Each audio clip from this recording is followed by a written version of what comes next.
Thank you everybody for joining and welcome to the No Fear Job Search webinar series. My name is Paige Lowanig and I'm a senior marketing specialist here at Jobscan. If you're unfamiliar with us at Jobscan, we're dedicated to building the best online tools for job seekers. This is our second year doing the No Fear Job Search webinar series and our second year welcoming this presenter today. We have Tim Thomas presenting on how to create a resume that stands out. Before I hand it off to Tim, I just want to go over a few general rules. First, we recommend that everyone have their view set to active speaker mode in Zoom. That'll just make sure you can see which one of us is talking. Also, just to ensure that everyone has a really good experience, free of distraction, you'll notice that we're muting you and keeping your video off for the duration of the session. But having said that, we still want to engage with you. So please take note of the Zoom chat off to the right of your screen, where you can submit questions or comments throughout the webinar. Myself and my colleague Linda will be monitoring that chat, and we'll pass any questions off to Tim, who will get to those at the Q&A portion at the end. So we do just ask that your questions are kept to a general nature that are related to today's topic, which is resumes. And also please save any networking or link sharing until the end of the webinar so we can make sure we reserve that chat for questions. And lastly, all of these sessions will be recorded. You'll be able to find them all on our YouTube channel. Just give us a week or two to get those all edited and uploaded there. Finally, we're offering 20% off Jobscan Premium for new free members, for new and free members, and you can find that promo link in the presentation today. With that, I'm excited to turn it over to today's presenter, Tim Thomas. Tim, thank you for taking the time to present. Take it away. Yeah, thank you. Thanks everybody for being part of this. It's an honor to be back here for a second year. When we did the No Fear Job Search activity last time around, everyone was just scrambling to fill in. You know, we didn't know what COVID was going to bring us. And now we've had a full year of it or more, 18 months really. And we've kind of figured out what the current normal is going to be. And so here's something that you should know. During that time between the first time we did this webinar and today, I've worked with dozens and dozens of people. The things I'm going to share with you today is no holds barred, exactly how I work on resumes using Jobscan as a tool. And it has helped people get jobs all throughout the pandemic. There was very little slowdown actually in activity. So the things I'm sharing today are things you can take home. You'll be able to apply them yourself. And when we get to the end, if you are with me at the end of the webinar, we can talk about how we might work together if that's what you choose to do. But here's what we're going to work on today: how to create a resume that stands out, and Jobscan, the product's right at the center of this. So first of all, who am I? Well, there's a picture of me with my cat, Mulder. I have two cats, Scully and Mulder. They're sister cats.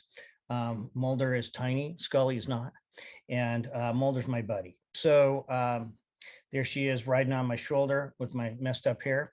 And here's a little bit about my background. I'm 52 years old, been working in tech since the early 90s. I graduated from college with a degree in communications by choice. It's what I thought I wanted to be doing professionally.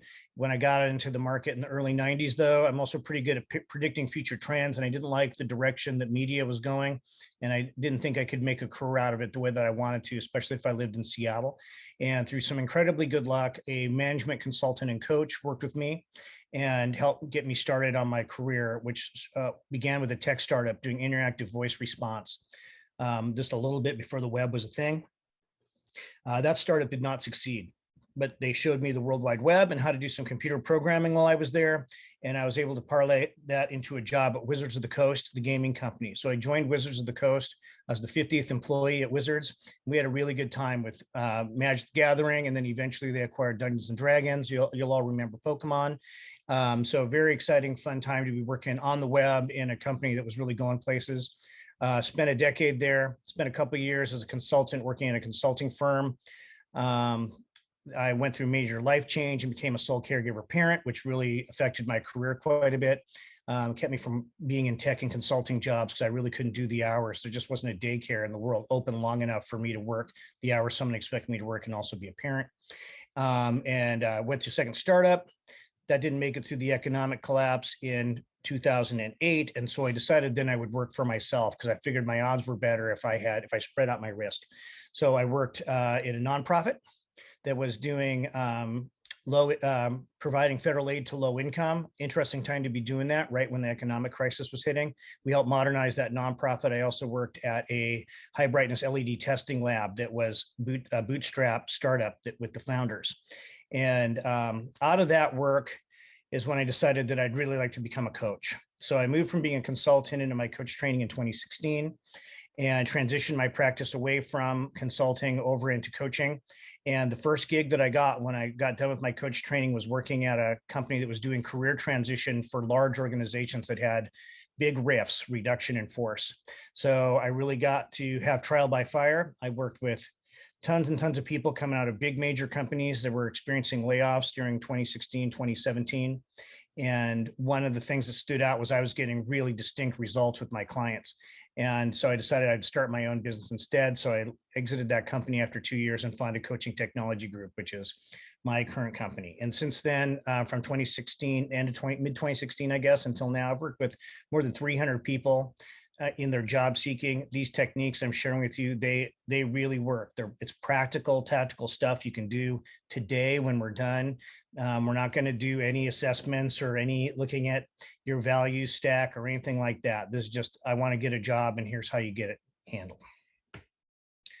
Okay, so if you were on a phone call with me and we were talking about what goes on inside career transition in my practice, I'd say the part that we care about the most is what I call the practical tactical piece.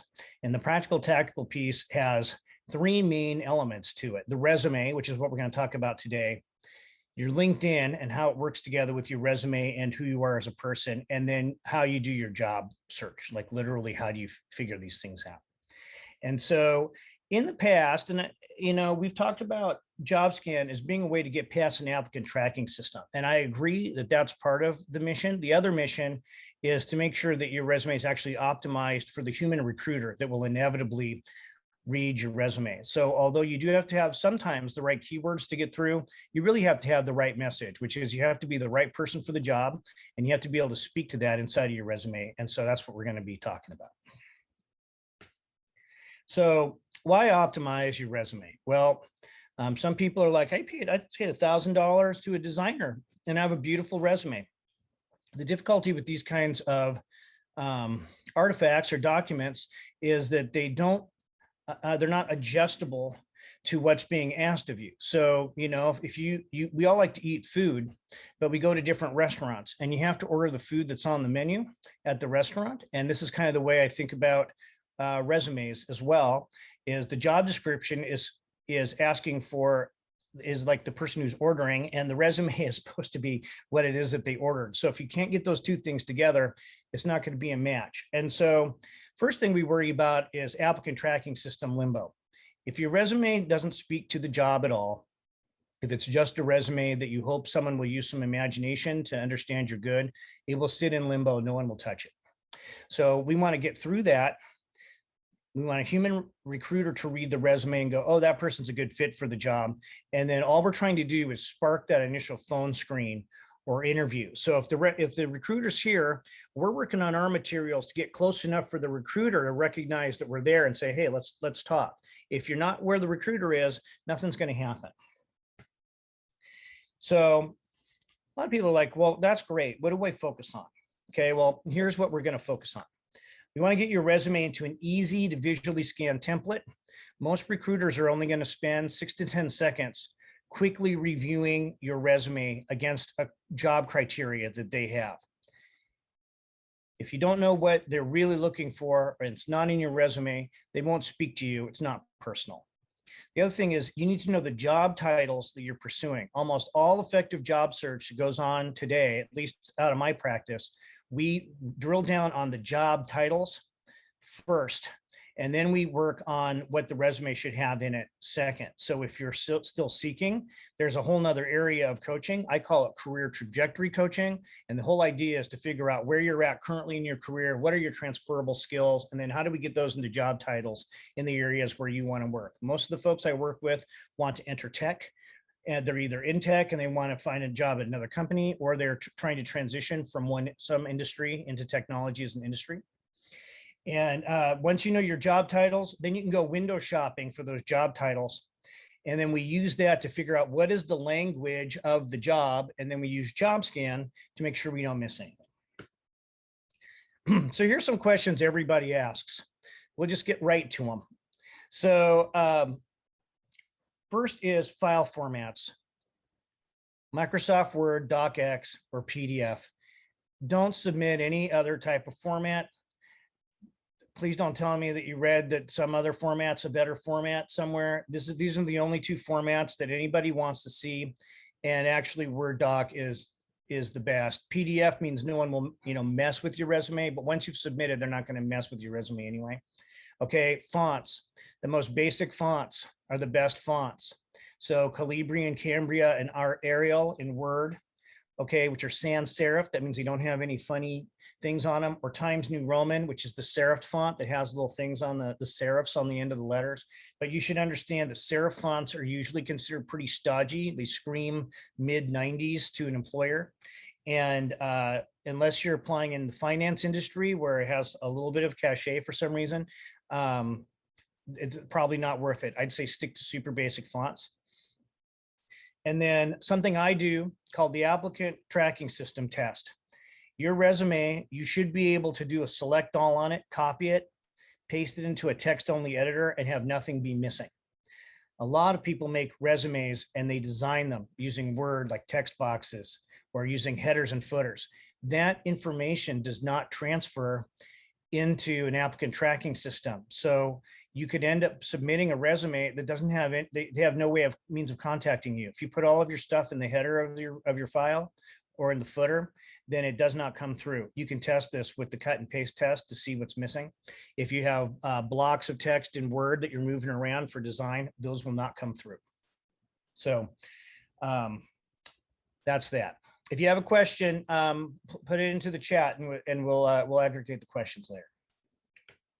Okay, other questions everyone asks. How many pages should my resume be? Well, if you're a recent graduate and you don't have much work experience, or you live in the San Francisco Bay Area, 1 page. Most other people, if you're not in the Bay Area, then it's 2 pages. So that's basically anybody from 3 to 20 years of experience. And then 3 pages are really for academics, highly strategic leaders with a lot that they have to share, people who are in the C-suite with a lot of accomplishments. And I didn't put this on here because I don't want to confuse too much, but people who have jobs in international development or something like that, where they're actually expected to provide a curriculum vitae, which is more of a career narrative document, not to be confused with the resume, separate things. Okay. Should I list my graduation years? Only if it's very recent. Don't put your college graduation years on. And then hobbies and outside interests, only list items that are immediately relevant to your job performance, and probably none of your outside interests are likely relevant. No, I mean, unless you like started a bicycle club that you're still currently leading, or some kind of like large, like something that shows leadership or managerial strength, I wouldn't put it in there. And the main reason is people they get confused about where you're focusing your time. And if it looks like you have too interesting a hobby, they get concerned whether or not you're going to care about your work. I know it sounds irrational, but humans are humans. Do the years of experience matter in a job description? Yes, it's a key criteria for hiring. So don't apply for jobs that ask for more experience than you've got. And if you apply for jobs that have less experience than you've got, you may be told you're overqualified. That's just one of the criteria. If they ask for specific tool knowledge, how to use, say, Salesforce or something like that, it might be a key criteria and you might need to know. And then if they ask for specific programming knowledge, is that essential? Yeah, if you don't do those languages, don't apply. So what are we focusing on here? The recruiter is your audience, nobody else. The recruiter or the hiring manager who's serving in a role as recruiter. So what do we need to do if the recruiter is the audience? One, we need to communicate everything that the recruiter cares about in the first 2/3 of the first page of your resume. We need to surface all the things that are key criteria in the job. Recruiters have a vested interest in hiring a qualified candidate, but you have to get where they are. They're under a lot of pressure to fill roles, and the more vague your resume is, or the less specific the answers to their questions are, the harder it is for them to figure out if you're the right person to hire. They don't have the time to waste. So this work is really trying to help the recruiter to see you as a person who could do the job that he or she is really trying to fill right now. And these are the tools to do it. So hiring managers actually get mad at recruiters who send them these maybe candidates, which are, well, I talked to them on the phone and they seem qualified. And the hiring manager's like, well, where is it on the resume, like that they can do the things? So I'm going to tell you a real life recruiter story. I've done a few tech recruiting gigs, and they're challenging. Okay. Believe it or not, I think coaching is easier than doing recruiting. So this particular story, I was hired to work with a small business that wanted a technical project manager, and they had set the salary range from 85K to 110 at the top. And they were insistent that they have a Salesforce development experience, either hands-on actually coding in Salesforce or working as a project manager with people who could code in Salesforce. So I worked with the employer. We put together a job description and a request. We specifically requested a cover letter along with the resume and the job description. We put it on Indeed because of the nature of the job. I don't usually recommend looking on Indeed, but in this case, we decided to use it. We got 100 applicants in a week. Of those 100 applicants, only 8 of them had relevant experience that matched the job description. 8. Okay, and only 3 of those had relevant specific Salesforce skills. 3. Okay, so if you're competing for a job you're highly qualified for, I want you to see this as encouragement. People are applying for jobs. You might be on LinkedIn and say, well, 165 people applied for this job. Just look at this number. 3% of the people who applied were qualified for this job. Out of those 100 applicants, one person sent a generic cover letter they sent to every application because they didn't understand what a cover letter was really for. The other one wrote a specific cover letter. The woman who wrote the specific cover letter stayed in the running and stayed in the top 8 because she'd actually followed the instructions. As a recruiter, I want to share this with you. I asked for a cover letter and almost no one gave it to me. I'm irritated by that. So if you see that a cover letter is requested, please do a cover letter. If you're not sure what should be in a cover letter, I'm sure I'll be doing a webinar sometime in the next 6 months about that, and we can talk about it, okay? And then most people wanted more than the stated salary range, but they said, if the job was good, they'd be willing to accept less money. And so here's what the client got mad at me, because I sent the client 5 people. Only 3 of them had the Salesforce experience of the 5, and only 2 of them were willing to accept the salary range that the company wanted to pay. So they asked me, where's all the Salesforce experience you're supposed to bring me? And then they asked, why are we talking to people who will be unhappy with their pay? They'll just keep looking. So even the people who said they'd set a salary range higher than the amount, but said they'd work with the employer was skeptical. They didn't want to do it. They didn't want to be sitting in a room in a year going, the person wants, $15,000 raise. So here's the lesson for you guys. The key criteria that the recruiter holds has to be matched for you to get a job. So here's where Jobscan comes in.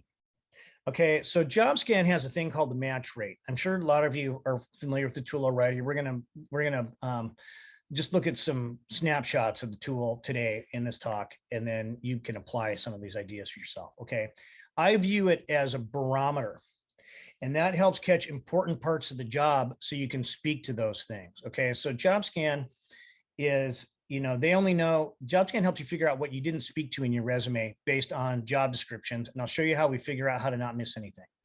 Okay, remember, the recruiter only knows what you tell him or her in your resume. So if you're missing something, it's just missing. They're not psychic. They're looking at hundreds of resumes. They just don't know if you know it or not. And they've got a story similar to the one I just shared with you. They're really trying to fill some key criteria. And if your resume doesn't speak to it, it's not personal. You're not making a case that you're a good fit for the job.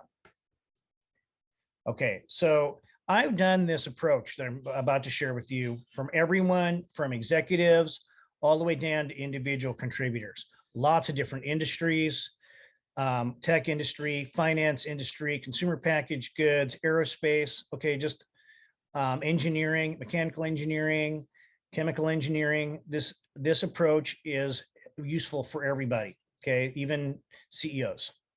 Okay, so I'm going to demonstrate Jobscan, and we're going to work on something I call the Gold Master. The Gold Master resume is a resume that you've tuned up based on the jobs that you're pursuing, such that you get a good match rate on Jobscan higher than 40% for any job that you're looking for, which gives you the opportunity to improve your resume so that you can get to the minimum criteria that I see work for people all the time, through just lots of anecdotal evidence. Okay. What do we really want here? We just want you to meet all the key criteria so that you can get into that initial phone call or that phone screen. You don't need a resume that's going to prove you can do the entire job. You just need a resume that's good enough to get someone to talk to you about what the job requires to see if you've got the temperament for it. So I can't stress this enough. You have to know the job titles of the jobs that you want to pursue. If you're not sure about that based on your professional experience so far, then do more research or bring somebody in, find a coach or somebody to help you figure out what are those job titles you should be pursuing. Okay. And so for today, I'm going to assume for our purposes that you figured it out. And the job title we're going to be focusing on is product designer, also a UX product designer. And the reason I'm doing this is because I just recently worked with someone in this area, and we did this process. So I had lots of good examples for how the process works. So, all right. So I have a couple questions here. Yeah. So someone's like, how do you know what the key criteria are? Key criteria are the number of years in the job, the specific experience they're asking for you to have already had, any specific software tools that they use in their work, and anything specific in the background. If you're hoping that they'll just take it, that, they'll look past what you don't have so that they'll talk to you, the odds are that they will not. So that's how you just have to ask yourself, am I really meeting this criteria? If you're not, then you need to change your job title focus. So if you're aiming for senior jobs, but you're not making it, but you feel inside you could do a senior job, that's fine. You need to go down to jobs that don't have senior in front of them. If you don't meet the criteria for a middle level job in the title that you're looking for, then you need to go down a title and look for either junior level jobs or coordinator jobs, supervisor jobs, things like that. That's where you'll get hired. You can aim higher because you don't want to necessarily work at that tier, but also it makes sense to enter a company where you are good and you can work on getting promoted. So, okay. So we're going to I'll talk about all the numbers here, guys. So just hang on. Okay. So where to window shop? I think you should window shop for jobs based on job title only in two areas. One is LinkedIn and the other is Google.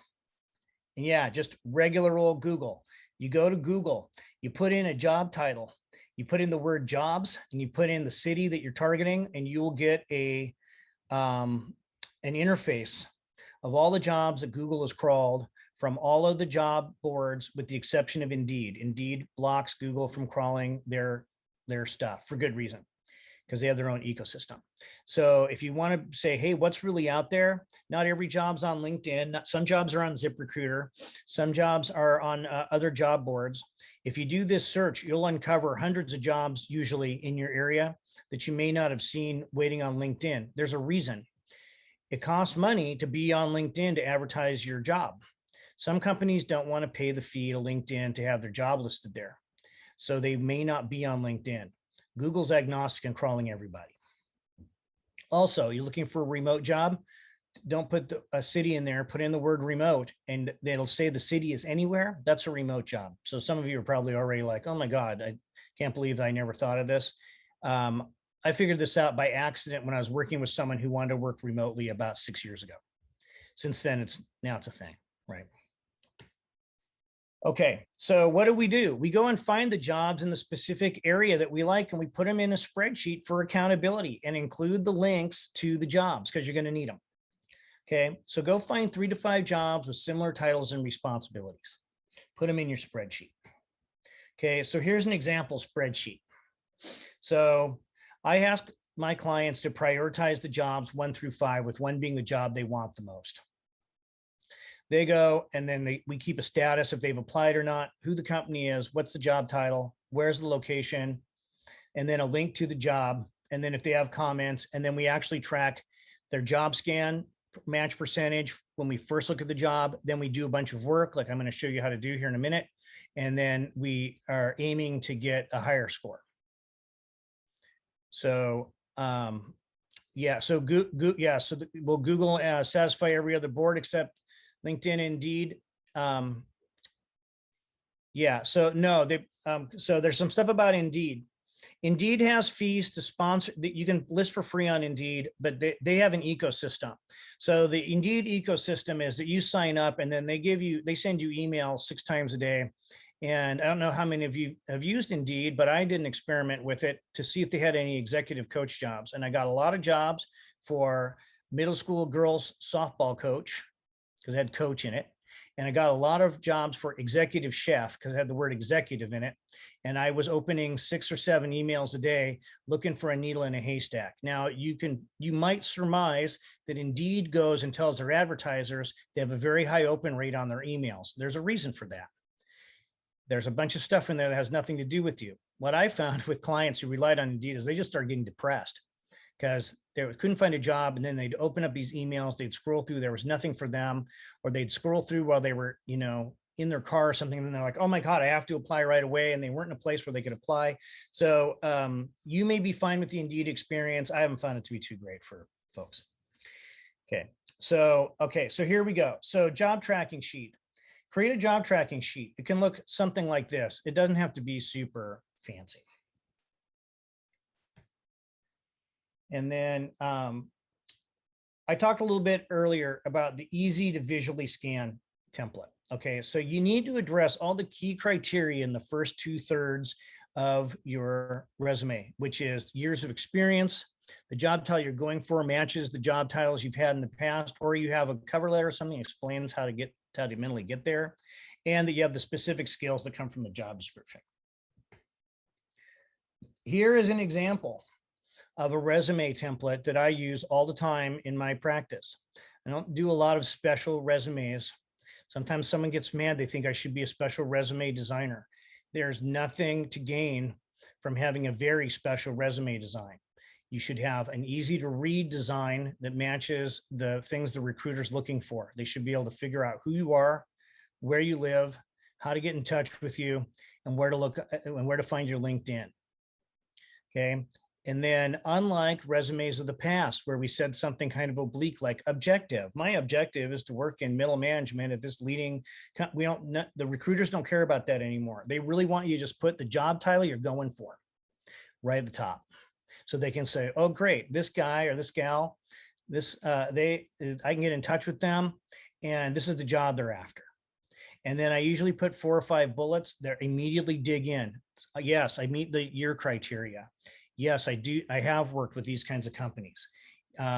Yeah, here's some stuff that I work with. So, okay, yeah, we'll talk about embedded tables in a minute. Okay.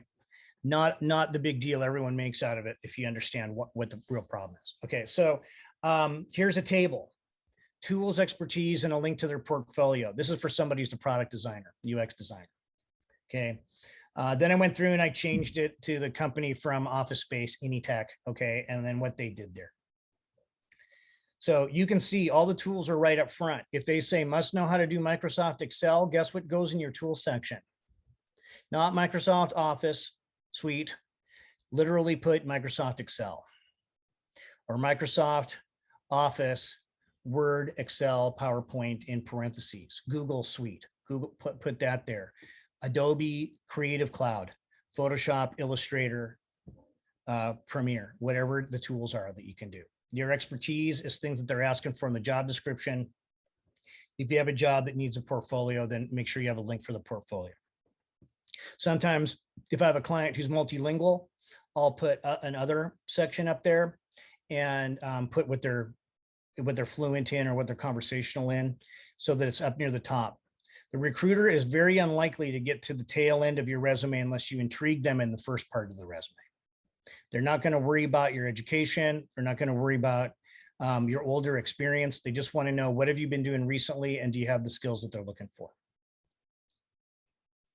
So when we get to Q&A, I'll go through all these questions here when we get to Q&A.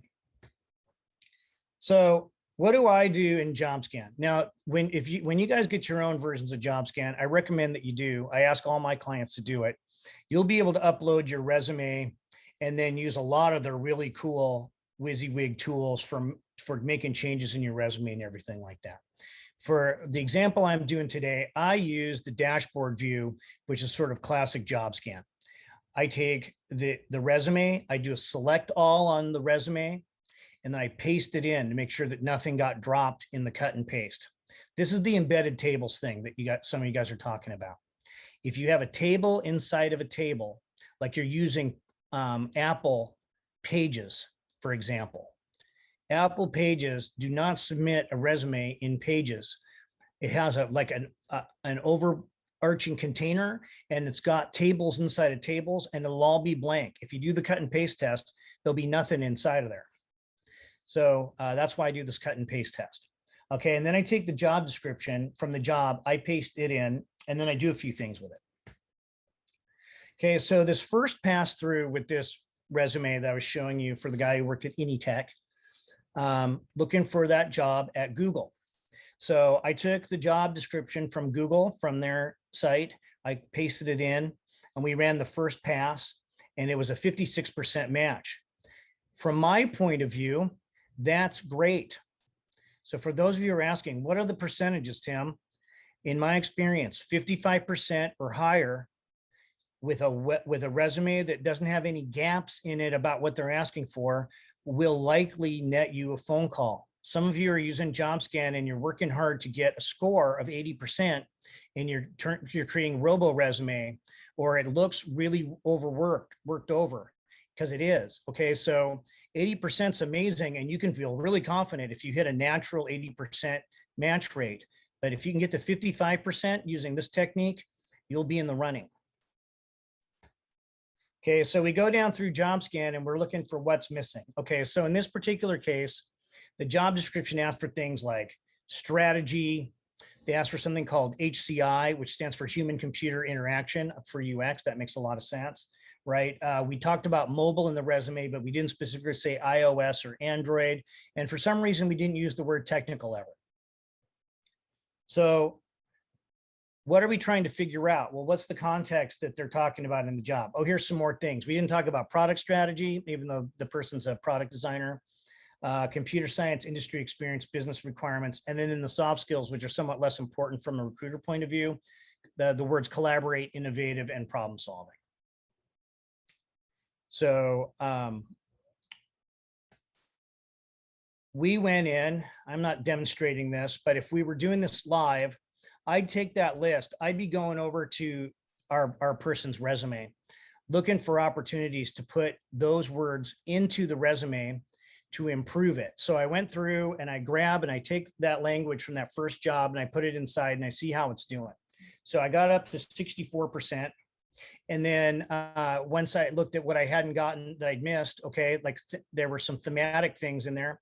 When I changed around some of the bullets in the jobs and I added some criteria to the expertise, eventually I got this client up to a 78% match in Jobscan. I could have stopped at 56% and been comfortable. Now, how did I get this 78%?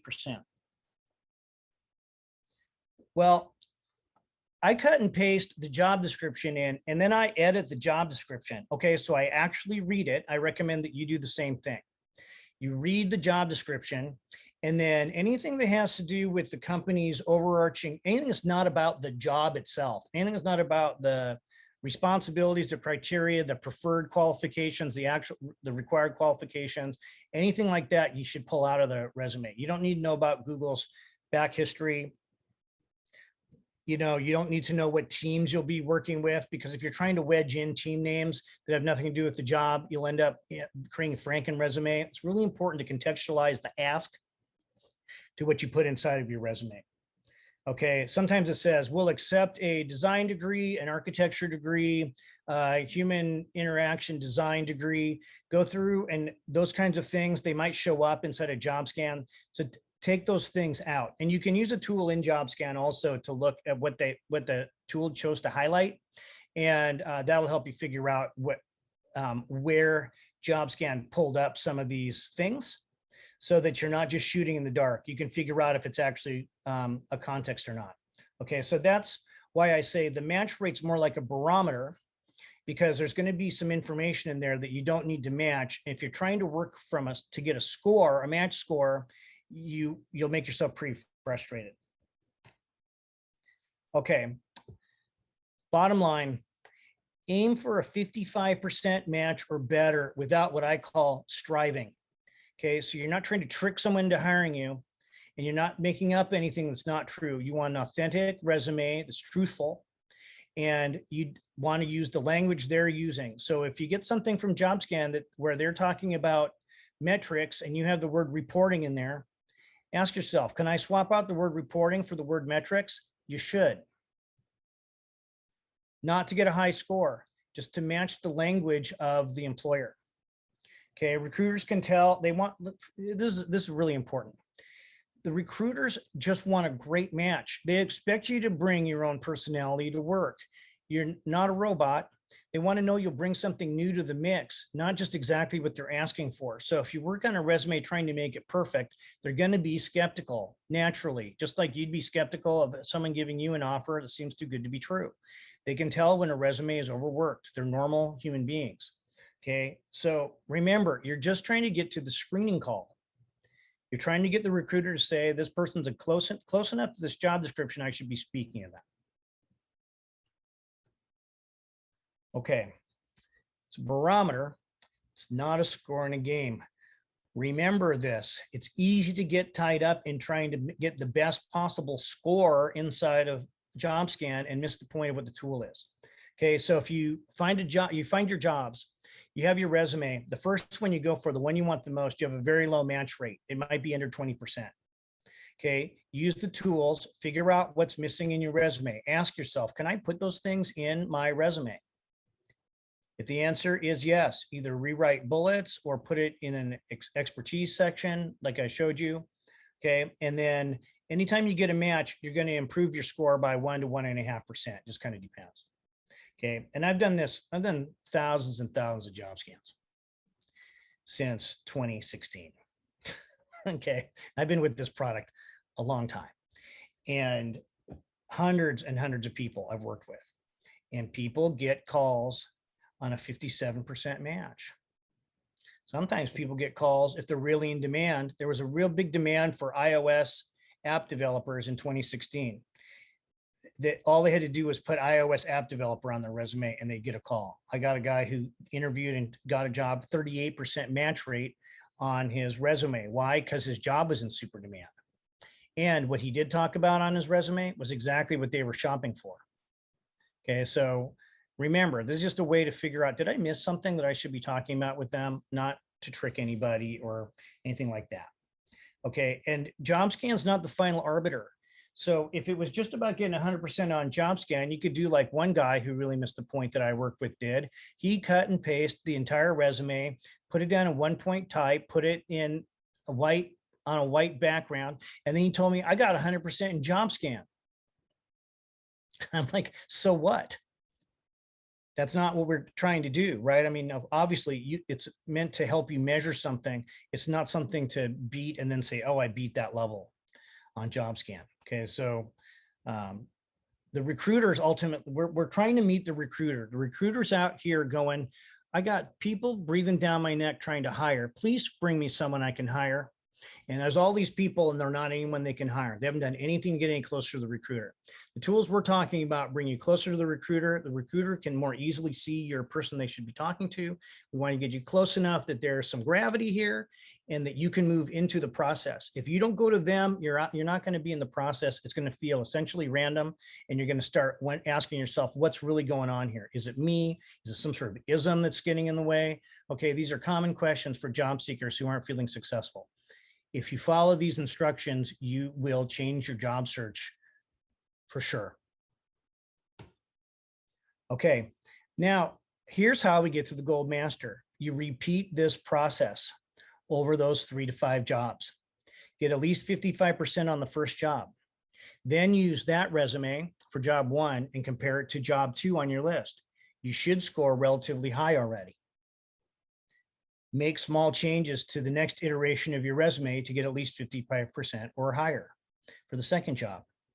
Do the same thing on the third job. Take resume number 2, apply it to role number 3. You can do this all the way through 5 jobs. If you are looking for the similar job titles in a similar industry, and you do this for 5 jobs, you will have 5 resumes that you can submit today. If you have cover letters, do cover letters, okay? And then you'll also have a resume that for all the other jobs you're looking at, they're in the same kind of job title. You're going to be like, man, I'm a great match for this. Small tweaks, and the changes you make will only take minutes. You won't be starting over from scratch. Sometimes when I'm working with clients, when we get to the Gold Master range, they're able to get from like a 48% match to maybe like 54, 50, 53, 54, and then they get stuck. So they're like, well, I need to have at least 55 if they're following the coaching technology group model. So sometimes they'll send them to me. We'll do a working session together. Those things might end up being 65, 68% matches when we're done, because having an outside person look at it helps too, because I don't have a sense of self-doubt or whether or not I'm being honest or not about the client. I'm just working with the client the way that I know them. So we can sometimes get a higher score that way. And you'll start getting the emails and the callbacks. And when that happens, if you've been on a cold streak for a while, you might find that you need some interview coaching, something else we do. Okay, so we're here at how are we doing? We're doing good. Okay, great. So we've got about 15 minutes. We're going to do some Q&A. And then here's some ways that you can contact me. You can send me an email. You can go to my website. My company website's still under my name. That's going to be changing before the end of the year. You can find me on LinkedIn. And if you go to my website and you decide you want to talk to me about some of the services that we offer here, if you mention that you're a referral, that you saw this webinar, then I'll offer you a $90 discount. All I'm asking is that that you book with me between now and the end of the month. Okay, and that we talk sometime in October, either September or October. Okay, so here I am. I'll leave that up in case you guys need that. And then we're at the end of my presentation. So now I'm ready for some Q&A. Awesome. Thanks, Tim. We have tons of questions. Right. First one, Drew Vall asked, and I think a few other people were asking this, should we use headers and footers in a resume? No. No. Okay. No, you can use okay, I use a footer. Mm-hmm. And in the footer, I just put the contact information in the footer. If a human sees and prints out your resume, they'll see that information. And if it's a 2-pager, they can connect page 1 and page 2 because of the matching footer. It will not come through in an upload. Okay. And a header will not come through in an upload. So you're essentially sending a headless resume and they have no way to contact you if you do that. Okay. OB asked, and I've heard this question before too, how much can you tweak your job title on a resume to match the job description? Can you tweak past job titles on your resume to match the prospective job title? It depends. Mm-hmm. Depends on who you've worked for, whether or not the titles are set. I tend to say use the title that you had in the job you had, that the job, the way it was described and your previous employer. Mm-hmm. Here's why. If a new employer does a background check on you, they have the right to call your previous employer and say, did Tim Thomas work as an executive producer at Wizards of the Coast? Mm-hmm. And they will look that up and they will say, yes, Tim Thomas worked here in that job title. Mhm. If they call up and the job title doesn't quite match, could be an issue, maybe not an issue. If they're roughly equivalent, maybe it's not such a big deal. It's a risk you take. The reason that I put the job title for the job that you want at the top of the resume design I do is to directly address that, to say, okay, well, I've put in the title so that they will look at my resume. They'll see the other job titles are similar. If they're not similar, you'll need a cover letter or something to help them understand why you think you're a good candidate, what's going on. Okay. Okay, Kalita asked, what are your recommendations for putting a physical location on your resume? I know a lot of people right now are concerned about how many companies have gone remote and wondering kind of how to deal with your resume based on physical locations. Yeah, I just put the city and state in most resumes. I've had some clients pull the city and state out when they were willing to relocate for a job and not expecting a company to pay for their relocation. With all the remote work, you could take your city and state out if you're applying for a job that is remote. Yeah. There are a few things to know about remote work. Read the job descriptions carefully.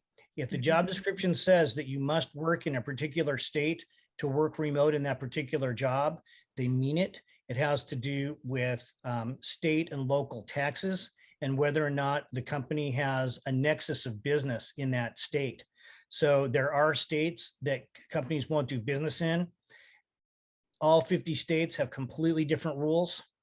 So if you work in accounting and you've ever had to set up an out-of-state office for one particular employee or another, it's an onerous, time-consuming process. Companies don't like it. So you may not be able to work from your home state. So I think, it's better to put in where you're applying from and let them understand that. If they rule you out because they can't employ you because you're living in Colorado and they're not allowing remote workers in Colorado, then no one's time is wasted there. Right. Okay.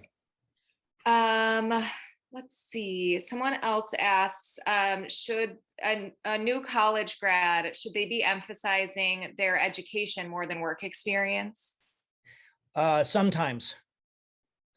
If you did an internship, then lead with your internship information. If you've not really worked, then lead with your education at the top. It's been a tough year for graduates. Okay, my son just entered, he's just a freshman now in university. And I've been working with quite a few parents because of my age, right, where their kids have graduated from college and are trying to get that first job. And sometimes it takes quite a bit of finessing to figure out how to tell the story. I did just work with a recent grad though, who got a job working at as a software developer at a major consulting agency. We did this exact same process. We deprioritized his education and amplified his work experience. Okay, interesting. So kind of a case by case situation. Yeah. So there's other things you can put in a resume when you are inexperienced with work. So you can put in your projects if you had class projects. So let's say there's probably some people out here who've done a boot camp. Yeah. Put in your boot camp projects. Those are more interesting to the employer than the fact you're working as a long haul trucker or whatever you were doing before you decided to go to boot camp.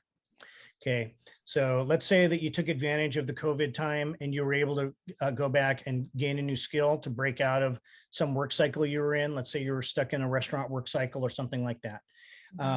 Your restaurant experience may not be that transferable, but your boot camp projects will be. So think about, what is the recruiter really going to care about? They're going to care about what you've done that has to do with the job they're trying to hire, not whatever you did besides that.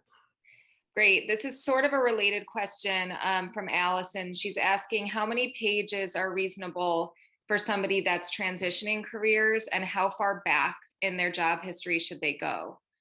They don't have as much current industry experience. Yeah, I'd keep it to 2 pages and I'd work on writing a cover letter. I wouldn't go back. No one cares about experience really that's more than 10 years old. An average recruiter is going to be in their early 30s. So 15 years in the past, they were high school students. So whatever you were doing 15 years ago is very boring to them and is going to seem very antique. So your older experience isn't that valuable. If you have not been working, you're trying to re-enter the workforce, then there's some specific tactics. This doesn't necessarily address things like gaps in your resume or things of that nature. So I have worked with lots of clients who have gaps in their resume. They decided to be stay-at-home parents until their kids were at elementary school age. This is a common thing. They all have gone back to work, it's just very individualized. How do we talk about that? Yeah, that was someone else's question, is what to do if you have a sizable gap between jobs. It's good to explain it in a cover letter. Okay. So you guys might be getting this. Resumes are great. Cover letters are essential. If you don't like writing cover letters, I'm sorry. Someone's going to be writing a cover letter and they're going to explain why they're a good fit for the job and they're going to get the callback. Yeah. So I have a whole nother thing here we're not talking about today on emotionally resonant cover letters aimed at recruiters. And if that's something that you're looking for, I'm open to that conversation. Just that's not what we're doing today. Yeah, we did have a presenter last week. Melanie Denny presented on writing a cover letter. So if any of you missed that, that'll be up on YouTube also. Great. Let's see. Acacia has an interesting problem. What happens if you have 15 plus years of experience and you're overqualified for many job listings? Do you like dumb down your resume, or what do you do in that situation? Yeah, good question, case by case. I think I would be open in a conversation with a client where that was going on to say, what can we do to under promise on your resume so that you can get a job and then over deliver tactically. Okay. Especially if you've been in one job, but you have a long period of time in a specific job, but you haven't necessarily pursued a promotion in that job. Okay. So where do people get stuck in mid-career? They've stayed at one company for too long. Okay. Or they've been there for a long time and they have not changed their responsibilities very much. They just mastered a specific area. That can be hard to transfer. And then also just, again, sometimes if you have something unusual, you need to help explain it to the recruiter in the cover letter and let them know like why it is you're pursuing this job. And sometimes in that process, you realize maybe I'm overshooting, or maybe I just, maybe I need to come in a little lower. Yeah. Learn the fundamentals of the job first. Okay. Let's see. Barbara is wondering if you recommend including the month as well as the year for each work experience. I do recommend month and year. Jobscan recommends that. Recruiters I've talked to, they like that also. They really want to see the amount of time you spent somewhere. They may want to ask you, why do you only spend 8 months at a company? Sometimes the story is they hired me and then they went broke. So you need to be able to tell the story, or they hired me and they said the job was one thing and it ended up being another. And so I immediately went to find another job. It helps. It's a dialogue with the recruiter. You're not trying to trick the recruiter. The recruiter wants to hire you if you're the right person. So all these things that we get concerned about, they won't matter if you're the right person for the job. Yeah, that's good advice. I know you touched on this a little bit, but a couple of people asked about those embedded tables and that they heard that ATS can't read those. Can you reiterate what you said about embedded tables? Yeah, sure can.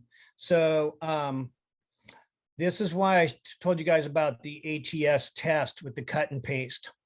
So if you take the resume like the one I showed in the presentation today, if you were to cut and paste that, select all, cut, go to a text field and paste, you'd see that it pastes in as if it was an inline tools with all the tools underneath, expertise with all the expertise underneath. This is what you're aiming for. Tables themselves aren't a problem. How the tables are put into your document is a problem. And if it doesn't proceed logically when you do the cut and paste test, then there's something wrong with your tables. And that's why the applicant tracking system can't read your table. Okay. 2-column tables where there's a clear header in column 1 and there's the items in column 2 on the same line, those will come through normally. Never had an issue with that with using these designs. And have had issues with specifically Apple Pages is the worst, and Word docs where people are moving around blobs of text inside of boxes. Like those do not come through. Interesting. I'm going to try that. A couple of LinkedIn related questions. Richard asks, as someone that tends to stay away from social media, how vital do you think a LinkedIn profile is to the hiring process? It's essential. I'm sorry to say. Yeah. You don't have to participate in LinkedIn. You should have a page up on LinkedIn. Yes, it is the world's biggest resume database. All the recruiters in the world know it. And like I said, they're more social media natives, and it will be weird if you do not have at least a page up that represents who you are and explains what you're looking for and what your work experience is. Yeah. So the cost of privacy is you could be missing an essential step in the modern hiring process. And you could argue whether it's legal or not. It's happening every day, all the time. Yeah. And we have one more LinkedIn session coming up on Friday. If anybody wants to sign up for that, and that'll obviously be up also on our YouTube channel. We probably have time for one more question. Zuli asks, how do I align my resume with my LinkedIn profile if there are multiple job titles that I'm applying to? Yeah, so I'm going to go back to the first principle. Work in similar job titles as part of your search. If you're all over the place, then you're not being focused in your job search. So you have to ask yourself, what do I really want to do? If you use the process the way I laid it out for you all today, and you stay inside the band of job titles, then it's easy to take the information from any version of your resume that's scored well against the job you want, take that information and put it into your LinkedIn. It'll have all the keywords you optimized from Jobscan, and then it'll help the recruiters that are using the recruiter tools on LinkedIn to find candidates to find you. So you want to be on LinkedIn because recruiters are looking there, and you can use any version of your resume that's appropriate for the job. If you are not focused on the job title, and then you still need to do more work, you need more distinction in your search, or it'll take a lot longer to find a role. So I get that some people are like, well, I'm a generalist. You know what? Most people who feel like they're generalists, they come and work with us, and we say, you have general skills, but there's an area you want to work. And we drill down on that area, the type of job, the job title, the industry, and all of that. And that's when they start getting opportunities. If you're unfocused, then you're basically working at random, and you'll get random results. Interesting. Okay. I think we're just about out of time here. I'll do one more. There's one more. You want to do one more? Okay. Let's see. Related to what you said about needing a cover letter, Sumit says, if recruiters only spend 6 to 10 seconds looking at a resume, do you really think they have time to look at cover letters? Yes, because if they like what they see in those 6 to 10 seconds, they'll spend a lot more time with your resume, and they'll read your cover letter. So they don't read it first. This is what the recruiter does. The recruiter has 5 things they got to figure out if you can do. 5 key criteria, usually. They scan the resume for those 5 criteria. If it's in the first 2/3 of your resume, they'll be like, I should talk to this person.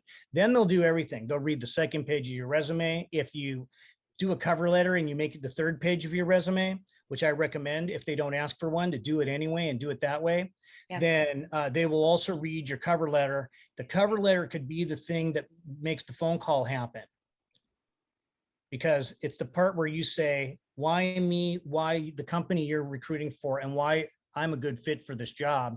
And that helps get us closer to our friend, the recruiter, by telling them what they need to know.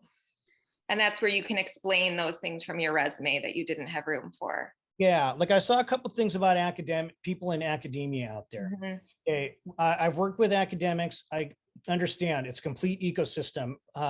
Elementary and high school ed, one kind of ecosystem. Higher ed's another ecosystem. We drill into all the project management and program management that you have done in those roles as teachers and professors. Mhm. and mentoring and all of that. We figure out how to bring those things across. And then again, it's all about the cover letter and explaining why you're leaving your career as a teacher or you're leaving your career in academia to go to another job, so you can make the case so the recruiter can understand what you're up to. Yeah. Great. Thank you everybody for joining us today. And thanks again, Tim. I really enjoyed your presentation and I learned a lot personally. Oh, great. Thank you. Hopefully everybody feels a little bit less anxiety on this subject. Remember, we still have a few webinars coming up this week, and I'm actually presenting next week on how to use Jobscan. So if you want to get a more in-depth demo on how to use Jobscan, you can sign up for that one next Wednesday. If you want 20% off Jobscan Premium, you can go to the promo link on this last slide here. I believe Linda is putting it in the chat. That is for new and free users to sign up for Jobscan Premium. That's it for today's presentation. Tim will leave this last slide up in the chat, and we'll leave the chat box open as people are filing out. Thanks a lot. Great. Thank you.